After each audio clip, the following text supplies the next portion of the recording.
Startuprad.io, your podcast and YouTube blog covering the German startup scene with news, interviews, and live events.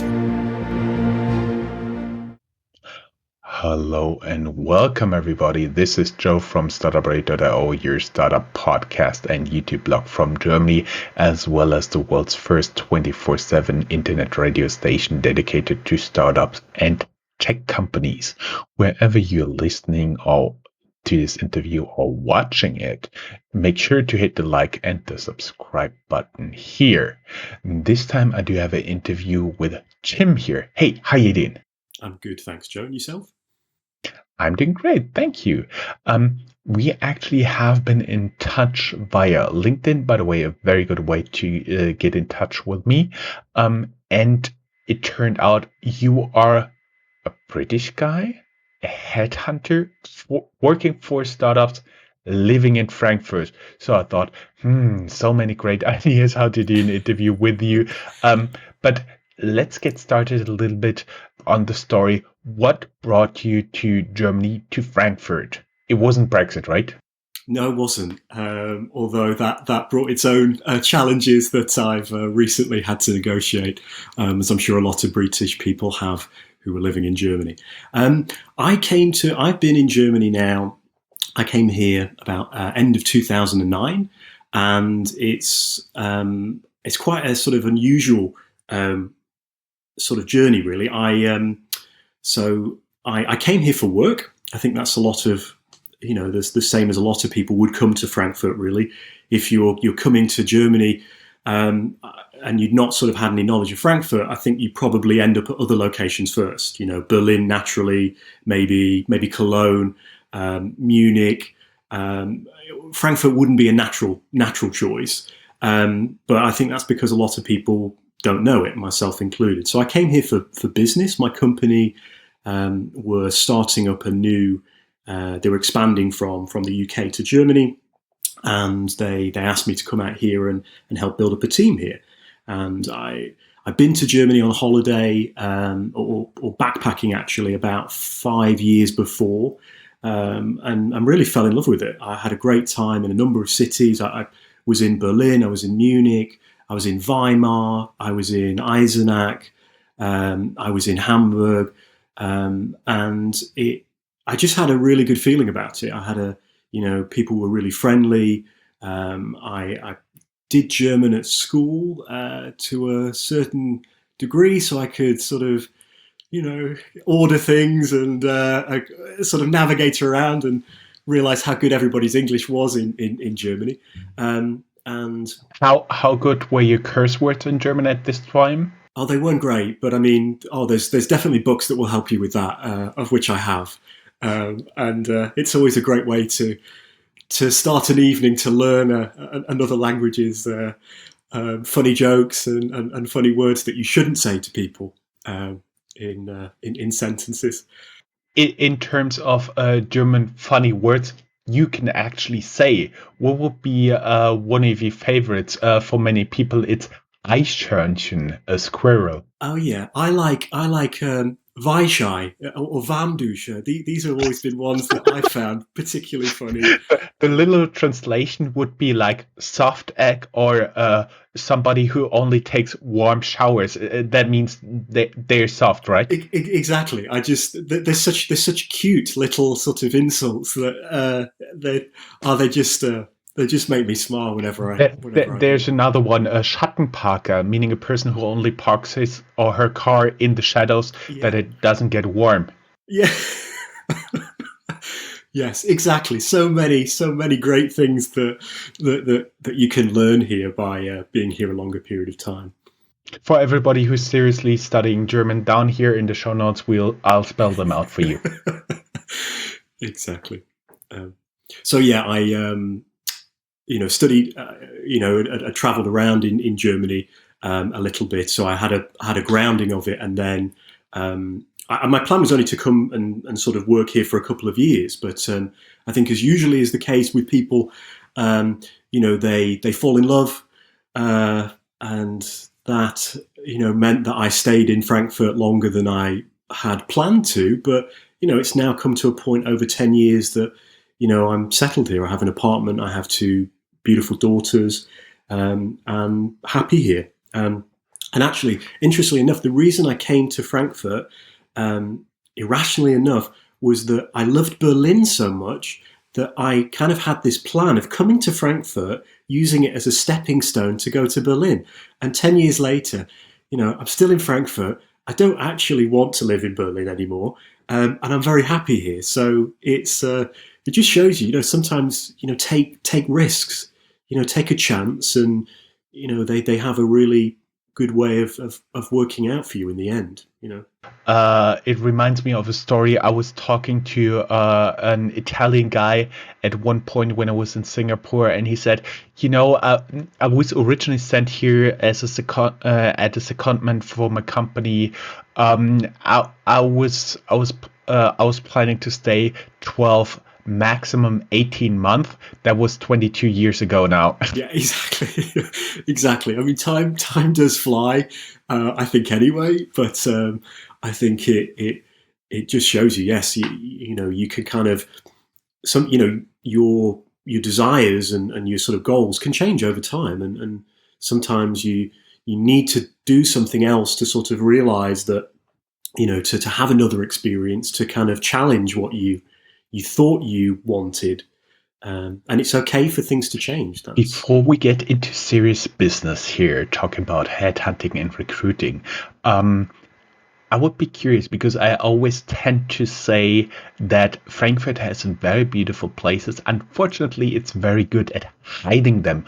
Would you agree? And what would be like one or two of your favorite places? Yeah, I think you're right. I think you could say that about Frankfurt, because I think you only sort of see you only see the city centre, and I think when you come to Frankfurt, you think, oh, this is supposed to be the financial capital of Germany, and there's all these skyscrapers, and either you sort of impressed by it, or you don't like it, and there are lots of green areas in Frankfurt, lots of parks, lots of places to take your kids. I mean, hidden gems. Yeah, that's an interesting one. I mean, I don't know if it's a hidden gem, but a great place to go, I think, is, and particularly at the moment, is, if you're a sports fan, to go and, go to the, what is now the, Deutsche Bank Arena, go and see Eintracht Frankfurt play, right? If, coming from England, I think a lot of people, hold the English football in high regard. Okay, but the fan culture here in Germany is something completely different. It's I remember going to the, see Eintracht play, and, all the banners before the games, and the standing and the chanting and the flares and the colour and noise. It's such an experience.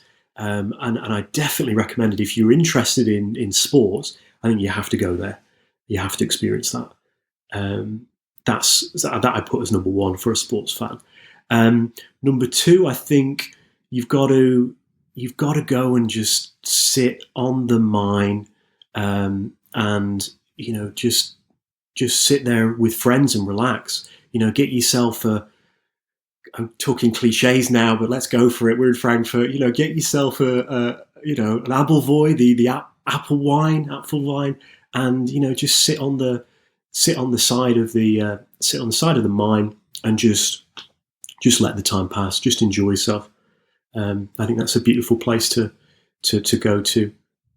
To give you some time to relax, I would also like to share that Frankfurt has a beautiful circle of parks around the innermost city. It's the place where they used to have the city walls, and actually it's only interrupted in one place. This this park, it's the Old Opera, a very beautiful opera house that is not the venue of the opera right now. It has a newer venue, but actually you can have it's a place where you would go for classic concerts and more modern concerts. For example, I have seen their West Side Story, Summertime by Gershwin, and Katie Melua.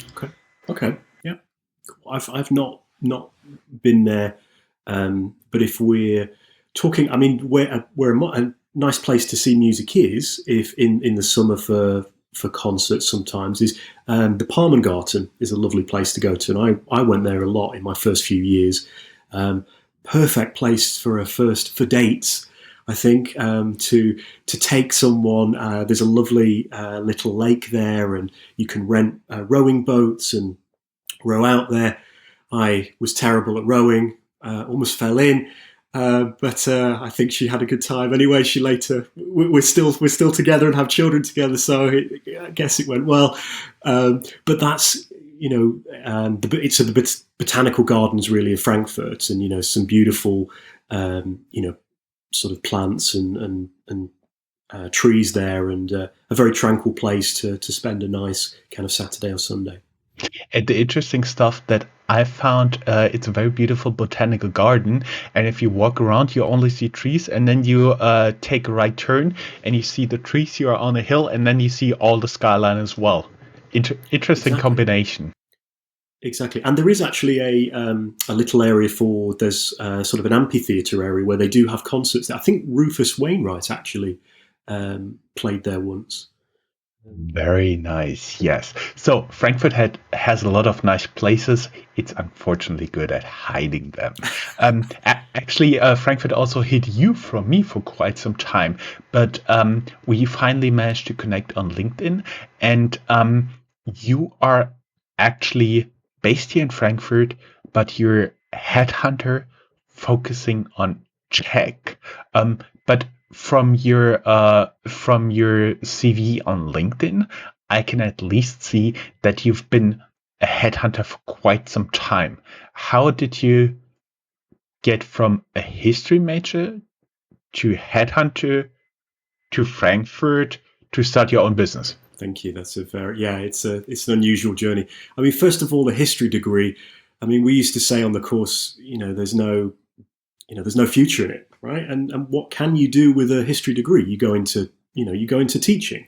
But I think so I didn't do it with a view of, what this would lead to in terms of a career. I did it because I enjoyed it, and I wanted to pursue something that I enjoyed.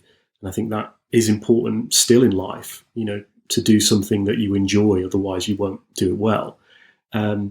So with that, I actually then went to live in New York for about a year, and there I was actually working I interned at a record label. I was working for a startup in e-commerce that was selling. It was like an online music retailer, and then I came back from there back to my hometown around Nottingham, and obviously to go from sort of New York to Nottingham, a huge culture shock, and just weren't the opportunities, because it being such a small city that Nottingham is. And so I was really struggling as to what to do. And I think this is classical of most people that are going to recruitment, is they don't plan to go into it. You fall into it. Nobody grows up dreaming, wanting to be a recruiter. You sort of get approached, and you either like it and you stay, or you don't like it and you move on. There is quite a high churn rate of people that go into the industry and then leave the industry. I think it's about 80% of recruiters don't make it past their first year for companies in the UK. Or at least those were the figures at the time I was working there. And when I went there, I was working in tech, really. So I started off. I was doing sort of Oracle technology, so a lot of database development as well, and sort of ERP, BI tools, as Oracle was buying up lots of other BI tools, and then was also sort of that's where my sort of interest in tech started. And then I was doing that for about 2.5 years, and I got this opportunity to come to Germany, and it just so happened that our business in Germany was actually, it didn't have an IT function. It was we were the sort of the rollout there was in the life science space. So I started, I switched from doing tech to life sciences, and was doing that for a number of years in Frankfurt, and enjoyed it. It was something different, and again, different skill sets. So, completely different to the skills and clients that I was working with in tech. But again, a great way of seeing, recruiting in a different country for different skill sets, different clients. So, help broaden my skills as a recruiter and give me greater depth and range across a number of different verticals and industries, and also countries as well. Because from Germany, sometimes we had projects I remember doing a project in Italy. We did a project in Denmark. We were working with clients in Switzerland. So again, had to sort of attract talents to these different locations, sometimes that I didn't even know anything about myself. We had to figure out, okay, how do you work compliantly in Denmark? What is the sort of the expat tax rate in Denmark that makes it attractive for people to go there? Then I kind of felt, after being at that company for about 10 years, I sort of felt something was missing and wanted a new challenge. And also my sort of interest in tech was calling me again. And I then took this opportunity. I moved companies to join a smaller company that were more focused around kind of using digital technology. So things like doing video job adverts, getting video CV applications from candidates, using things like sort of crowdsourcing techniques. And that was, it just caught my sort of attention for digital and love at the right time. And I went and worked for them. But about last year, obviously with the pandemic and having so much time working at home to think about things, I kind of realized there was more of a sort of transformation that was happening within me, and that I was started to question, okay, well, what is it that what do I enjoy, right? What do I want to spend more of my time doing, and what do I currently do? And so I went through a number of, went through this evaluation process and identified the things that really made me happy. And these are the values that I have. And I put these on my website and I talk about these in my business. And, these are connection, these are achievement, it's creativity, discovery, and it's respect. And these 5 things are sacred for me.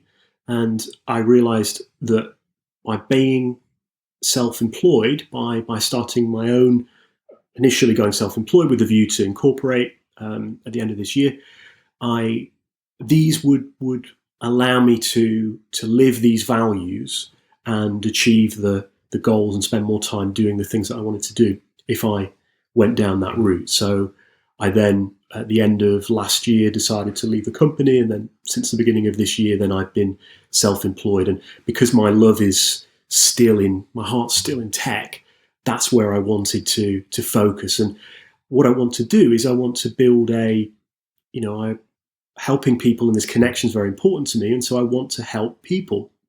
And who can I help the best? My community, right? I can help startups in Berlin. I can help startups in Hamburg. I can find the talent. I've done it before with not even living in the country.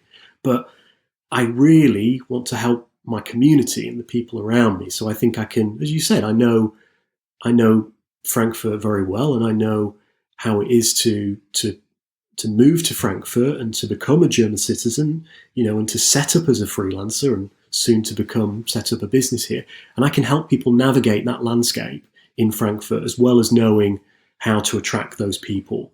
So I think that's more of a value add than helping a community that's somewhere else. So that's why my focus is Frankfurt. That's why it's tech. And I think startups are probably the ones that need the most help, because, particularly if they're here in Frankfurt, people want to move to Berlin. Berlin is already one in the top 10 startup cities globally. It's known, but Frankfurt isn't as well known for the startup scene. So it's going to require someone that knows the landscape and knows the city a bit better to help companies attract people to come here. Mm-hmm. Mm-hmm. Yes, I can totally see that. Again, Frankfurt is very good at hiding the bright spots in terms of tech, but actually, I do believe there is like a big cluster of startups coming from cities like Darmstadt or Mannheim, a little bit south to the city of Frankfurt, who are really promising. The people who subscribe to our podcast for quite some time may know like 10, 15 names from the startup scene down there in Darmstadt. They have a very good technical university, and they're really, really good at what they're teaching, and the people getting out there really know what they're doing, and a lot of them is looking at starting their own company. And so how do you then help? Let's say I'm a guy coming from whatever to Frankfurt to set up shop here with a company. We're not talking about the incorporation. That is a topic left to somebody else. But we talking. I have the company. I'm working there. How do we recruit a tech team here? How would that work? Because my understanding is you're recruiting you by yourself right now. At the end of the year, the incorporated company is called Rebel Soul Recruitment. Where does the name come from? And do you only recruit rebels? Yes, good question. So the name comes from comes from a book that inspired me last year. So as I was, sitting at home and reading and having time to reflect, I read a great book by a lady called or a woman called Shelley Paxton called Soulbatical, a corporate rebel's guide to living your best life. And it inspired me. I kind of had this, as I said, I felt that I'd been a rebel. I've definitely wanted, and for me, I want to sort of get a clear definition of a rebel. Rebel for me, is somebody that wants to. That is really interesting. I wanted to get a clear definition of a rebel. Isn't a rebel somebody who doesn't just follow mainstream? I would be curious how to define a rebel, because I would define it him or her the other way around, like not mainstream. Yeah, not necessarily. I would say that for me, it's somebody that wants to do things differently with the view to making it better. So it's the end goal for me is not, I see a rebel as somebody that, as an innovator, somebody that wants to improve something, not someone that's doing something different just for the sake of it. That's not, that's, rebelling for, that's a rebel without a cause. And that's not what I am. And it's not what I think a lot of candidates are. We're not, and this is the thing, I think people some people have a negative connotation with the word rebel and see it as troublesome. They don't know how to, they think that they're just challenging the ideas because they're being difficult. And that's not really what a lot of people are doing. I'm sure there is a small minority, yes, but I think, trust in that, I think people are essentially good. And I think essentially people want to make things better. And they're just trying to see if there's a better way. And that's what essentially I believe a rebel is doing. And I'm trying to build a community of these people that care enough to be different and to do something differently and make it better, and match them with employers where they feel empowered, where they feel valued for the innovation that they can bring, rather than in a company where they're having their sort of curiosity hammered out of them, and sort of asked to be follow the accept the status quo rather than try and change things. So I hope I've got my definition across. And as I said, also for me, Rebel Soul was not only the book, but I also wanted to incorporate something that my kind of love of music, really, soul music, Rebel, yes, Rebel, David Bowie, one of the greatest innovators in music in the 20th century, has to be said, never stood still, always changing. And I wanted that to shine through in the name and also the logo, that this is my brand, this is who I am. And I'm not saying, I'm trying to be inclusive. If companies want to work with me, I'm more than happy. If you're a big company and you want me to help attract talent, we can do that. But it needs to be, I need to understand, you need to understand my values, and they need to, I need to understand theirs. And it needs to be a place where the talent I'm providing feels valued. And talking about recruitment, because in the past, I always had trouble to understand why there are so many SAP recruiters. First and foremost, there's a big demand, of course. And then I understood SAP has different modules, and you basically just need to find a person with a module experience XY and at least 5 years experience with that, and you just got your match, and that was it. I assume helping a startup to build up a tech team isn't that easy. How much like tech input would you say is required from a founder, from a CTO, in order to enable you to start recruiting, like from the technical perspective, from the technical skill perspective, not necessarily from the personality that would fit into the team, but from the technical skills they are demanding? So are you, sorry, just to understand the question, Joe, are you saying, are you asking what my advice would be, how much technical expertise the founder should have themselves? No. My question would be, if the founder, let's say I'm a founder, I now approach you and I say, okay, I need tech talent. You try to match the personality, the team spirit, like the fit in the corporate culture, but how much of the other side of the technical abilities, the people you're looking for, would you need to understand in order to do a good recruitment? How much should the founder give you as an input in terms of, I'm looking for SQL, Java, C++, whatever? What kind of level would you recommend, like, a founder put forward, like for you as well as in an advertisement out there, when they're actually looking for people? Yeah, I mean, I guess it depends what level you're looking at. Are you looking for, is this person going to be your CTO? Is this person going to be, your senior engineer? Or is this going to be, sort of a junior or a kind of, mid-level? So, we need to sort of define that in the initial consultation call, that we need to sort of work out what level of skills this person needs to have to bring.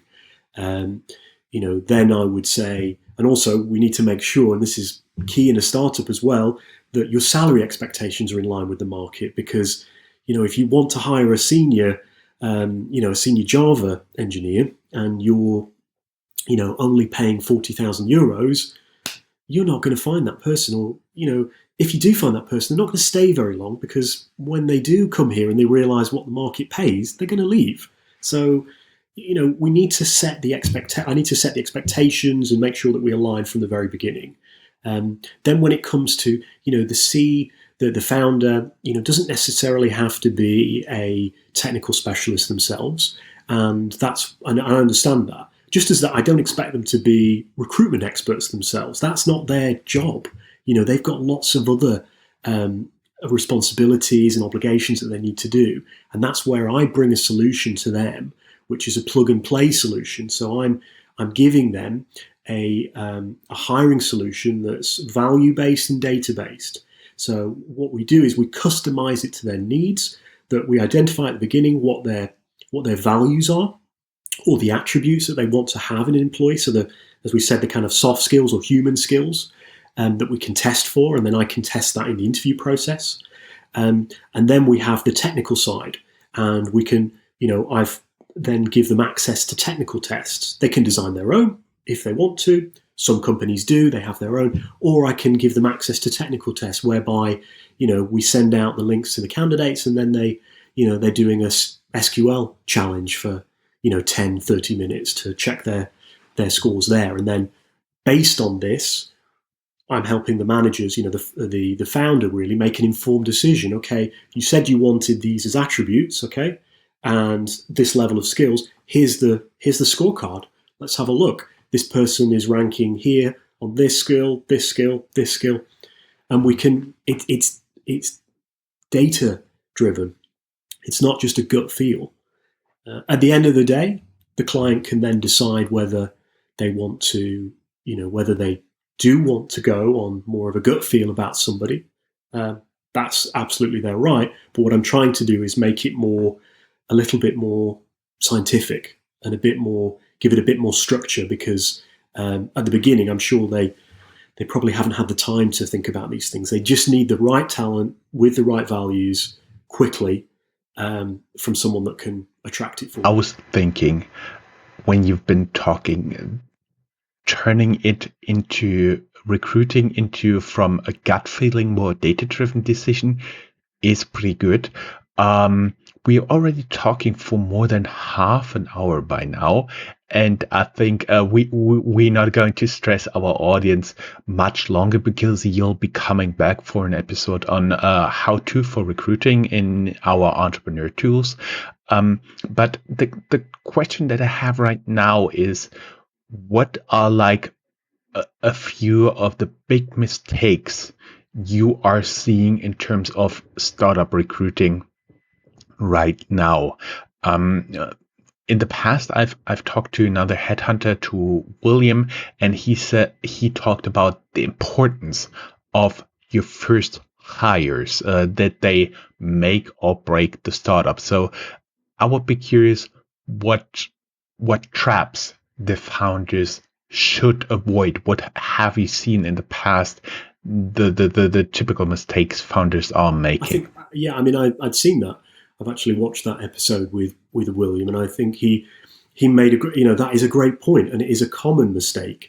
And I think he talked about choosing your values and then pursuing them relentlessly. And I think I've seen this happen in startups a lot of times. And you kind of, sometimes I think people are so keen to get the talent that they compromise. They compromise on certain things, and it hurts them. So, for example, they might take a senior, they might make allowances in somebody's character, in somebody's values, to take that senior engineer because of his or her expertise.